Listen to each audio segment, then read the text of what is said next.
नमस्कार, मैं हूं प्रज्ञा। बिहारी न्यूज में आपका स्वागत है। आज है 29 जून, दिन गुरुवार। खबरों की ओर बढ़ने से पहले आप सभी मुस्लिम भाइयों एवं बहनों को बिहारी न्यूज की तरफ से बकरीद की हार्दिक शुभकामनाएं।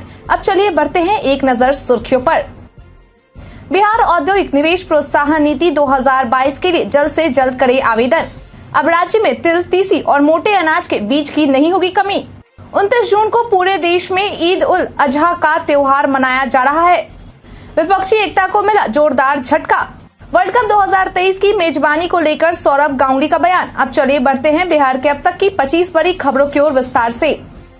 यूपीएससी ने 261 पदों के लिए निकाली भर्ती। संघ लोक सेवा आयोग की ओर से near translation officer, air वर्थनेस officer, air safety officer, live stock officer, junior scientist officer, public prosecutor और अन्य सहित 261 विभिन्न पदों के लिए रिक्रूटमेंट नोटिफिकेशन जारी किया गया है। इसके लिए अगर शैक्षणिक योग्यता की बात करें तो विभिन्न पदों के लिए विभिन्न शैक्षणिक योग्यता निर्धारित की गई है, जिसे उम्मीदवार आधिकारिक वेबसाइट पर जारी किए गए नोटिफिकेशन में जाकर देख सकते हैं। इच्छुक और योग्य उम्मीदवार आवेदन करने के लिए यूपीएससी की आधिकारिक वेबसाइट upsc.gov.in पर जाकर ऑनलाइन तरीके से आवेदन कर सकते हैं। बता दें कि आवेदन करने की अंतिम तारीख 13 जुलाई 2023 तक निर्धारित की गई है।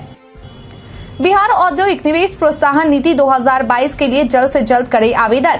आईपीआरडी बिहार की ओर से शेयर किए गए जानकारी के अनुसार बिहार सरकार के उद्योग विभाग के द्वारा यह जानकारी दी गई है कि बिहार औद्योगिक निवेश प्रोत्साहन वस्त्र एवं चर्म नीति 2022 के लिए जो भी इच्छुक उम्मीदवार आवेदन करना चाहते हैं वह 30 जून 2023 तक आवेदन कर सकते हैं। बता दें कि इस योजना के तहत रोजगार सृजन अनुदान के रूप में 5,000 रूपए तक प्रति माह प्रति कर्मचारी दिए जाएंगे, तो वहीं पावर अनुदान के लिए 2 रूपए प्रति यूनिट, पूंजीगत अनुदान के लिए प्लांट एवं मशीनरी लागत का 15% जो कि अधिकतम 10 करोड़ रुपए तक होगा। इसके अलावा माल भाड़ा प्रतिपूर्ति के लिए प्रति वर्ष 10 लाख रुपए तक, पेटेंट अनुदान के रूप में 10 लाख रुपए तक और कौशल विकास अनुदान के रूप में 20,000 रूपए प्रति कर्मचारी दिए जाएंगे। इसके अलावा SG/ST की प्रतिपूर्ति पर 100% और स्टाम्प ड्यूटी, पंजीकरण शुल्क और भूमि संपरिवर्तन शुल्क पर 100% छूट दी जाएगी। इस बारे में अधिक जानकारी के लिए हेल्पलाइन नंबर 1800-345-6214 पर संपर्क किया जा सकता है। जाने क्यों मनाई जाती है बकरीद। आज यानी कि 29 जून को पूरे देश में ईद उल अजहा का त्योहार मनाया जा रहा है। बता दें कि इस दिन मुस्लिम समुदाय के लोग नमाज अदा करते हैं, जिसका समय हर शहर में अलग अलग होता है। हालांकि आमतौर पर आज के दिन सूर्योदय के बाद नमाज अदा की जाती है। आपकी जानकारी के लिए बता दें कि आज के दिन कुर्बानी इसलिए दी जाती है क्योंकि इस्लाम धर्म के अनुसार आखिरी पैगंबर जो खुदा के प्रति अपने प्यार और विश्वास को साबित करने के लिए अपने इकलौते बेटे को कुर्बानी देने का फैसला लिया गया था, लेकिन खुदा की करिश्मा से उनके बेटे की जगह तुम्बे की कुर्बानी हो गई। इसी घटना के बाद से ईद उल अजहा पर कुर्बानी दी जाने लगी। मालूम हो कि इस त्योहार को नर बकरे की कुर्बानी देकर मनाया जाता है। बता दें कि आज बकरीद को लेकर बिहार की राजधानी पटना के गांधी मैदान में नमाजियों के लिए खास व्यवस्था की गई है, ताकि नमाजियों को नमाज अदा करने में किसी प्रकार की कोई परेशानी का सामना न करना पड़े। गांधी मैदान में वाहन से आने वाले नमाजियों को गेट नंबर 4 और 5 से अंदर आने का इंतजाम किया गया है। वहीं पार्किंग की व्यवस्था गांधी मैदान के अंदर की जाएगी। इसके अलावा पैदल आने वाले नमाजियों को गेट नंबर 1, 4, 5 और 10 से आने की अनुमति दी गई है। वहीं गांधी मैदान में सफाई, पानी, शौचालय, बैरिकेडिंग, बिजली, एम्बुलेंस व अन्य की भी चौक चबंद व्यवस्था की गई है। बिहारी पहचान में आज हम बात करेंगे अनुरिता झा के बारे में। अनुरिता झा एक भारतीय अभिनेत्री और मॉडल है। उनका जन्म 17 सितंबर 1986 को मधुबनी, बिहार, भारत में हुआ था। उन्होंने अपने करियर की शुरुआत एक मॉडल के तौर पर की थी। उन्होंने मुंबई और दिल्ली में फैशन वीक में भाग लिया। अनुरिता ने 2012 में समा परवीन के रूप में फिल्म गैंग्स ऑफ वासेपुर 1 से अपनी शुरुआत की। वह 2016 में मैथिली भाषा की फिल्म मिथिला मखान में भी दिखाई दी। वह परछाई, आश्रम और परिवार जैसी वेब श्रृंखला में भी दिखाई दी। 2005 में अनुरिता सुपर मॉडल प्रतियोगिता में शामिल हुई थी। 2006 में अनुरिता ने चैनल वी यानी गेट गॉर्जियस का खिताब अपने नाम किया था। 2010 में अनुरिता हिमालय फेस वॉश विज्ञापन में दिखाई दी थी। अनुरिता ने भोर नामक एक फिल्म में भी अभिनय किया था। 2020 में अनुरिता MX प्लेयर की चर्चित वेब सीरीज आश्रम के दोनों सीजन में बॉबी देओल और त्रिधा चौधरी के साथ नजर आई थी। बिहार के 10 स्टेट हाईवे का चौड़ीकरण 2025 तक हो जाएगा पूरा। बिहार के करीब 10 स्टेट हाईवे जिसकी कुल लंबाई 462.065 किलोमीटर है, उसके चौड़ीकरण का कार्य करीब 5,153.11 करोड़ रुपए की अनुमानित लागत से बिहार स्टेट हाईवे के चौथे चरण के तहत वर्ष 2025 तक पूरा कर लिया जाएगा। बता दें कि अगर इन 10 स्टेट हाईवे का चौड़ीकरण का कार्य पूरा हो जाता है तो इससे राज्य के उन 16 जिलों को लाभ मिलेगा जो इस हाईवे से जुड़े हैं। इनमें गया, नवादा, मुंगेर, भागलपुर, बांका, सुपौल, अररिया, खगड़िया, मधुबनी, सीतामढ़ी, सारण, सिवान, भोजपुर, बक्सर, मुजफ्फरपुर, सीतामढ़ी और दरभंगा जिला शामिल है। आपकी जानकारी के लिए बता दें कि राज्य सरकार की ओर से इन सभी का निर्माण एशियन डेवलपमेंट की मदद से करने की योजना बनाई गई है। पटना हाईकोर्ट ने विवि के छात्रावासों की दयनीय स्थिति पर की सुनवाई। बीते दिन पटना हाईकोर्ट के चीफ जस्टिस केवी कृष्णन की खंडपीठ के द्वारा राज्य के विभिन्न विश्वविद्यालयों व उनके अंतर्गत कॉलेजों में छात्रों के हॉस्टलों की दयनीय हालत पर विकास चंद्र उर्फ गुड्डू बाबा की जनहित याचिका पर सुनवाई की गई। इस दौरान हाईकोर्ट के द्वारा राज्य सरकार को निर्देश दिया गया कि वे इस मामले पर की गई अब तक की कार्यवाही का ब्यौरा 14 जुलाई 2023 तक सौंपे। बता दें कि याचिकाकर्ता की ओर से कोर्ट को बताया गया कि राज्य के विश्वविद्यालयों व उनके अंतर्गत कॉलेजों में छात्रों के हॉस्टल की स्थिति काफी दयनीय है। उन हॉस्टलों में बुनियादी सुविधाएं उपलब्ध नहीं है, जिससे कि छात्रों को काफी कठिनाइयों का सामना करना पड़ता है। इसके प्रभाव छात्रों की पढ़ाई और स्वास्थ्य पर पड़ता है। इसलिए सारी सुविधाएं उपलब्ध हो ताकि उन्हें रहने और पढ़ने के लिए सही माहौल मिल सके। बता दें कि अब इस मामले पर अगली सुनवाई 14 जुलाई 2023 को की जाएगी। 1,10,000 रिश्वत लेते इंजीनियर को निगरानी ने रंगे हाथों किया गिरफ्तार। इन दिनों निगरानी विभाग घूसखोर कर्मचारियों पर नकेल कसने के लिए कड़ी कार्रवाई कर रही है। बता दें किसी के तहत निगरानी की ओर से बिहार के किशनगंज से एक भ्रष्ट अधिकारी को गिरफ्तार किया गया है। बता दें गिरफ्तार किया गया कर्मचारी भवन निर्माण विभाग मुख्यालय के कार्यपालक अभियंता प्रवीण कुमार है, जिसे बीते दिन निगरानी के द्वारा 1,10,000 रूपए रिश्वत देते हुए रंगे हाथ गिरफ्तार किया गया। निगरानी टीम के इस कार्रवाई से जबरदस्त हड़कंप मच गया है। बता दें कि प्रवीण कुमार के खिलाफ ठेकेदार के द्वारा शिकायत की गई थी। दरअसल ठेके पर सरकारी काम को पूरा करने के बाद ठेकेदार के बिल का भुगतान होना था। ऐसे में 5% रुपए का भुगतान होना बाकी था।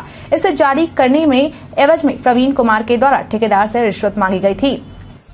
सरकारी संस्थानों में भी होगा 4 वर्षीय बीएड कोर्स। राष्ट्रीय अध्यापक शिक्षा परिषद के द्वारा यह साफ कर दिया गया है कि अब teacher integrated teacher education programme के अंतर्गत इंटरमीडिएट के बाद ही बीएड में दाखिला लिया जाएगा और संबंधित विषय के स्नातक के साथ ही बीएड की डिग्री विद्यार्थियों को मिलेगी। इसके साथ ही यह भी साफ कर दिया गया है कि अब वर्ष 2030 के बाद 2 साल के बाद बीएड कोर्स की कोई मान्यता नहीं रहेगी। बता दें कि इसको लेकर बिहार सरकार के शिक्षा विभाग के द्वारा तैयारियां शुरू कर दी गई है। शिक्षा विभाग के अधीन संचालित शिक्षक प्रशिक्षण संस्थानों में भी चरणवार ITEP लागू होगा और इसके तहत इंटरमीडिएट के बाद बीएड की डिग्री 5 साल के बजाय 4 सालों में पूरी होगी।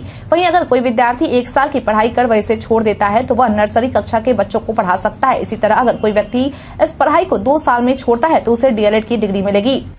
बिहार में पीएम आवास के निर्माण की 3 स्तरों पर होगी समीक्षा। बिहार में प्रधानमंत्री आवास योजना के तहत बन रही आवासों की गुणवत्ता की जांच अब थर्ड पार्टी इंजीनियरों से कराई जाएगी। बता दें कि इसके लिए केंद्र सरकार के द्वारा दिए गए निर्देश के अनुसार नगर विकास एवं आवास विभाग की एजेंसी बुडा के द्वारा इसके लिए एजेंसी की तलाशने की शुरुआत कर दी गई है। मालूम हो कि जिन भी एजेंसी का चयन किया जाएगा वह एजेंसी हाउस फॉर ऑल के तहत शहरी निकायों में स्लम पुनर्विकास, किफायती आवास और लाभार्थी आधारित निर्माण के तहत बनने वाले आवासों के निर्माण की समीक्षा कर 15 दिनों के अंदर अपनी रिपोर्ट राज्य सरकार को देगी। आपकी जानकारी के लिए बता दें कि इन आवासों की समीक्षा 3 स्तर पर की जाएगी। पहली जांच 10 से 15% प्रगति पर, दूसरी 50 से 60% प्रगति पर और तीसरी बार 85 से 100% प्रगति पर होगी। बिहार के पर्यटन में आज हम बात करेंगे पादरी की हवेली के बारे में। पादरी की हवेली, जिसे सेंट मैरी चर्च के नाम से भी जाना जाता है, पटना का सबसे पुराना चर्च है और वास्तव में बिहार का, जबकि चर्च को पहली बार 1713 में बनाया गया था। आज हम जो संरचना देखते हैं उसे 1772 में वेनिस के वास्तुकार तिरेटो द्वारा डिजाइन किया गया था। यह चर्च 1763 में नवाब मीर कासिम और 1857 में आजादी की पहली लड़ाई के दौरान सहित कई हमलों को झेल चुका है। यद्यपि गोथिक इमारत में कई आधुनिक स्पर्श है, यह काफी हद तक अच्छी तरह से संरक्षित है और इतिहास और विरासत स्मारकों में रुचि रखने वालों को अवश्य जाना चाहिए। पटना जू में अब होगा ब्लैक पैंथर का दीदार। बिहार की राजधानी पटना में स्थित संजय गांधी जैविक उद्यान में बहुत जल्दी लोगों को ब्लैक पैंथर का दीदार होने वाला है। दरअसल संजय गांधी जैविक उद्यान में ब्लैक पैंथर आने वाला है। इसके साथ ही लोक गिब्बन और एक मादा गैंडा भी आने वाली है, जो आज पहुंच जाएंगे। हालांकि इन जानवरों का दीदार आम लोग 21 दिनों के बाद ही कर सकेंगे, क्योंकि इन 21 दिनों तक इन जानवरों को क्वारंटाइन कर रखा जाएगा। मालूम हो कि इन जानवरों के लिए 2.20 करोड़ रुपए की लागत से केज बनाया गया है। दरअसल इन नए मेहमानों का स्वागत संजय जैविक उद्यान में वन्य प्रणाली अदला बदली योजना के तहत किया जा रहा है। बता दें कि तीनों प्राणी चिड़ियाघर प्राणी अस्पताल के चिकित्सक डॉक्टर समरेंद्र बहादुर सिंह के नेतृत्व में गुवाहाटी से लाए जा रहे हैं। 40,000 रुपए रिश्वत लेते दरोगा हुआ रंगे हाथ गिरफ्तार। बिहार की राजधानी पटना के विजिलेंस की टीम के द्वारा शिकायत के आधार पर बिहार के लखीसराय में कार्रवाई की गई, जिसके तहत टीम के द्वारा मामला का सत्यापन कर दरोगा और चालक को अपनी गिरफ्त में लिया गया। बता दें, गिरफ्तार किया गया दरोगा और चालक लखीसराय के मेदनी चौकी थाना के थानाध्यक्ष रणधीर कुमार सिंह और किरण कुमार है, जिन्हें विजिलेंस की टीम के द्वारा रंगे हाथ 40,000 रुपए घूस लेते हुए गिरफ्तार किया गया है। बता दें, इस गिरफ्तारी को लेकर निगरानी के डीएसपी संजय जायसवाल के द्वारा जानकारी देते हुए बताया गया कि यह कार्रवाई थाना क्षेत्र के खावा चंद्र टोला निवासी महेंद्र महतो की पत्नी नीला देवी के द्वारा किए गए शिकायत के आधार पर की गई है। मालूम हो कि दरोगा के द्वारा भूमि विवाद से संबंधित डीसीएलआर लखीसराय द्वारा विवादित जमीन पर कार्य पर रोक लगाने के लिए घूस की मांग की जा रही थी। बिहार में 9 खनिज ब्लॉक की होगी नीलामी। बिहार में 9 खनिज ब्लॉक की नीलामी के लिए बिहार सरकार की ओर से ट्रांजैक्शन एडवाइजर के रूप में state bank capital market limited को काम करने की मंजूरी दे दी है। बता दें कि यह कंपनी आकलन करेगी कि खनिज ब्लॉक में कितने खनिज पदार्थ है। इसके साथ ही बिहार सरकार की ओर से यह भी निर्णय लिया गया है कि राज्य के कई जिलों के खनिज ब्लॉक का ऑक्शन भी किया जाएगा, जिनमें जमुई जिले के मेचोस में मैग्नेटाइट खनिज ब्लॉक, रोहतास के पिपराडीह भुरवा में ग्लूकोनाइट खनिज ब्लॉक, रोहतास जिले के चुटिया नौहट्टा में ग्लूकोनाइट खनिज ब्लॉक, कैमूर एवं रोहतास जिले के अधौड़ा में ग्लूकोनाइट खनिज ब्लॉक, रोहतास के विंतुयान सुपर ग्रुपको, शाहपुर अकबरपुर क्षेत्र के ग्लूकोनाइट, औरंगाबाद और गया जिले का खनिज ब्लॉक, मुंगेर जिले में बॉक्साइट सहित अन्य खनिज ब्लॉक, रोहतास जिले के भोड़ा कटरा में लाइमस्टोन और गया व जहानाबाद जिले में मैग्नेटाइट, एल्मेनाइट और मिनरलाइजेशन शामिल है।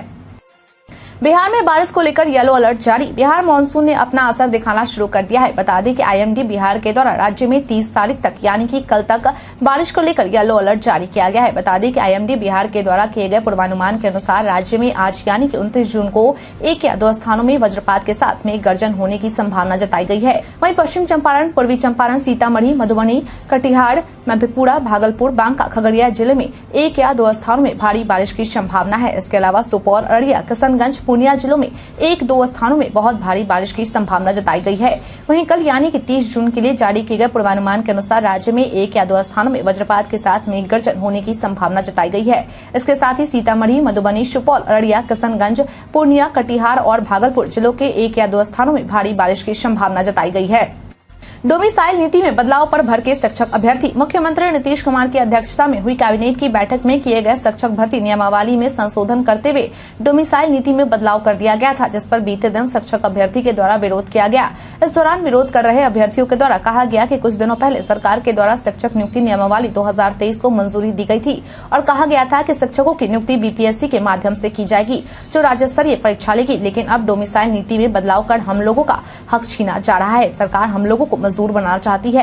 ऐसे में अब आर पार की लड़ाई होगी, इसलिए सरकार इस संशोधन को वापस ले 2024 लोकसभा और 2025 विधानसभा चुनाव में महागठबंधन का सुपड़ा साफ कर देंगे। टैलेंटेड अभ्यर्थी इस बहाली की प्रक्रिया में शामिल होंगे, यह बोलकर शिक्षा मंत्री बिहारी छात्रों का मजाक बना रहे हैं। अब राज्य में तिल, तीसी और मोटे अनाज के बीज की नहीं होगी कमी। राज्य में तिल, तीसी और मोटे अनाज के बीज की कमी न हो, इसके लिए कृषि विभाग के 237 फार्म पर इन फसलों का फाउंडेशन बीज तैयार किया जाएगा। इसके साथ ही फार्म पर अन्य फसलों का भी बीज तैयार किया जाएगा, जिसमें खरीफ, गर्मा और रबी के फसल शामिल होंगे। दरअसल बिहार सरकार की ओर से बीज के उत्पादन में बिहार को आत्मनिर्भर बनाने की कवायद चल रही है, इसलिए सरकार की ओर से इसकी शुरुआत की गई है। बता दें कि इस कार्य को करने के लिए बिहार सरकार की ओर से 14 करोड़ 91 लाख रुपए भी कर दिए गए हैं। मालूम हो कि बीज उत्पादन करने से फसल उत्पादन में वृद्धि होगी और साथ ही आय में भी वृद्धि होगी। इसके अलावा राज्य के किसानों को भी आसानी से बीज उपलब्ध हो सकेंगे। बता दें कि इसमें जैविक खेती को भी ध्यान में रखते हुए जैविक बीज का उत्पादन किया जाएगा। जन्म और मृत्यु के रजिस्ट्रेशन के लिए आधार ऑथेंटिकेशन को दी मंजूरी। जन्म और मृत्यु के रजिस्ट्रेशन को लेकर केंद्र सरकार की ओर से एक अहम फैसला लिया गया है, जिसके तहत अब केंद्र सरकार की ओर से जनरल ऑफ इंडिया के ऑफिस को जन्म और मृत्यु के रजिस्ट्रेशन के लिए आधार ऑथेंटिकेशन की मंजूरी दे दी गई है। मालूम हो कि केंद्र की ओर से इसे स्वैच्छिक बनाया गया है। आपकी जानकारी के लिए बता दें कि इस बात की जानकारी गृह मंत्रालय के द्वारा एक गजट नोटिफिकेशन जारी कर दी गई है। मालूम हो कि जारी किए गए इस नोटिफिकेशन में यह भी बताया गया है कि इस प्रक्रिया को जनरल के कार्यालय के साथ साथ जनगणना कमिश्नर भी मान सकते हैं। दरअसल सरकार के द्वारा यह फैसला इसलिए लिया गया है क्योंकि सरकार का उद्देश्य है कि सेवाओं तक बेहतर पहुंच और जीवन को आसान बनाना है, ताकि भारतीयों को बेहतर रहन सहन मिल सके। शिक्षक अभ्यर्थियों की चिंता में सुशील मोदी ने पूछा ये सवाल। एक बार फिर से शिक्षक नियमावली 2023 में हुए संशोधन के बाद सियासत गर्मा गई है। बता दें कि इसी बीच बिहार के पूर्व उप मुख्यमंत्री और बीजेपी के राज्यसभा सांसद के द्वारा शिक्षक अभ्यर्थियों के प्रति चिंता व्यक्त करते हुए एबीपी न्यूज से बातचीत करते हुए अपनी प्रतिक्रिया दी गई। उन्होंने कहा कि बिहार सरकार ने शिक्षकों की नियुक्ति के मुद्दे को मजाक बनाकर रख दिया है। उन्होंने कहा कि अब तक इस नियमावली में 8 बार संशोधन हो चुका है। ऐसे में अब एक बार फिर से सरकार की ओर से ऐसा फरमान दिया गया है कि देश के दूसरे राज्यों के लोग भी बिहार में शिक्षक बन सकते हैं। ऐसे में अब मुझे चिंता है कि बिहार के छात्र कहां जाएंगे, उनसे उनका हक छीना जा रहा है। शिक्षा मंत्री अपने बयान से बिहार की प्रतिभा का अपमान कर रहे हैं। उन्होंने कहा कि बिहार में तो अंग्रेजी, गणित और विज्ञान के तेज तर्रार छात्र हैं। सबसे ज्यादा आईएएस और आईपीएस बिहार से बनते हैं। आईआईटी में जा रहे हैं। सीटीईटी, एसटीईटी, बीटीईटी परीक्षा क्वालिफाई कर चुके शिक्षक अभ्यर्थियों को नियुक्ति पत्र मिलना था, लेकिन नई शिक्षक भर्ती नियमावली 2023 के तहत फिर से परीक्षा देने के लिए कहा जा रहा है। आखिर जो लोग पास कर चुके हैं वह कितनी बार परीक्षा देंगे। विपक्षी एकता को मिला जोरदार झटका। पिछले 23 जून को ही बिहार की राजधानी पटना में मुख्यमंत्री नीतीश कुमार की अध्यक्षता में विपक्षी दलों की बैठक की गई थी, जिसमें कई विपक्षी पार्टियों के नेता शामिल हुए थे। लेकिन अब इस विपक्षी एकता पर दिल्ली के मुख्यमंत्री अरविंद केजरीवाल की पार्टी आम आदमी पार्टी के द्वारा एक बड़ा झटका दिया गया है। दरअसल एक रिपोर्ट के मुताबिक आम आदमी पार्टी की ओर से यह ऐलान कर दिया गया है कि वह दिल्ली की 7 लोकसभा सीटों पर अकेले चुनाव लड़ेंगे। मालूम हो कि इस बात की जानकारी पार्टी के महासचिव संदीप पाठक के द्वारा दी गई है। उन्होंने कहा कि चुनाव के प्रचार प्रसार के दौरान वह आम लोगों के बीच अपनी बातों को रखेंगे और कहेंगे कि केंद्र का अध्यादेश उनके खिलाफ है। जल संसाधन मंत्री ने बगहा में देखा कटाव निरोधी कार्य। बिहार में मानसून से होने वाले बाढ़ व कटाव की समस्या से निपटने के लिए सुरक्षात्मक कार्य पूरे हो चुके हैं। वहीं कुछ तटबंधों पर अभी भी यह कार्य जारी है। ऐसे में बीते दिन इन कार्यों का जायजा लेने के लिए जल संसाधन मंत्री संजय झा बगहा और वाल्मीकि नगर पहुंचे, जहां उन्होंने बगहा से गुजरने वाली गंडक नदी के किनारे बाढ़ निरोधक कार्यों का जायजा लिया और कहा कि अब कहीं भी खतरे की कोई आशंका नहीं है। बता दें कि इस दौरान संजय झा के द्वारा बगहा के पारस नगर, आनंद नगर और शास्त्री नगर जैसे कटाव स्थलों का जायजा लिया गया और साथ ही विभाग के वरीय अधिकारियों समेत जिलाधिकारी से बातचीत कर कई दिशा निर्देश भी दिए गए। इसके साथ ही उन्होंने निरीक्षण के दौरान कहा कि अब कहीं कोई खतरा नहीं है। इस इलाके में बाढ़ विकराल रूप तब लेती है जब नेपाल में ज्यादा बारिश होती है और उसके द्वारा गंडक नदी में पानी छोड़ा जाता है। ऐसे में गंडक नदी पर कोई भी बांध बनता है तो वह सिंक होता है। इसको ज्यादा बढ़ा चढ़ाकर बोलना ठीक नहीं है। उन्होंने कहा कि अब कहीं कोई समस्या नहीं है।